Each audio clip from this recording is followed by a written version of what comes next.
بہت اہم پیغام ہے اس آیت کا، اور وہ پیغام یہ ہے کہ جو دنیا میں خدا کے راستے میں خرچ نہیں کرتا، قیامت کے دن نہ وہ اس مال سے تجارت کر سکے گا کوئی، جیسے آج خرید و فروخت کر لیتے ہیں، نہ تجارت کام آئے گی۔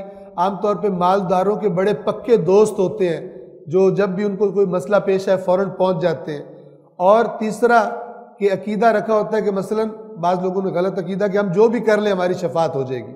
تو یہاں قرآن فرما رہا ہے، یہ آیت الکرسی سے پہلی والی آیت ہے کہ جو خدا کے راستے میں خرچ نہیں کرتے ان کا کون سا انجام ان کا انتظار کر رہا ہے۔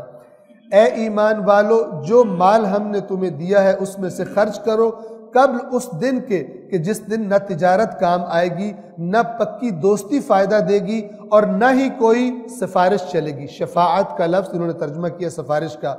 اور جو اس کا انکار کرنے والے ہیں وہی لوگ ظالم ہیں۔ اب یہاں پہ کفر سے کیا مراد ہے؟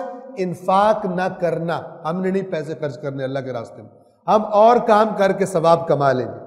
قرآن مجید میں بار بار کہا کرتا ہوں، اس پہ توجہ کیجئے، جب قرآن کی کسی آیت کے اینڈ میں کفر آئے یا شروع میں آئے کفر کا لفظ تو غور کریں کس بات کو کفر کہا جا رہا ہے۔ یہ نہ کہیں کہ یہ تو کافروں کی بات ہو رہی ہے، نہ، وہ چیز دیکھیں جس کو اللہ کفر کہہ رہا ہے، اور پھر دیکھیں کہ ہمارے اندر وہ جراثیم کہیں پائے تو نہیں جاتے۔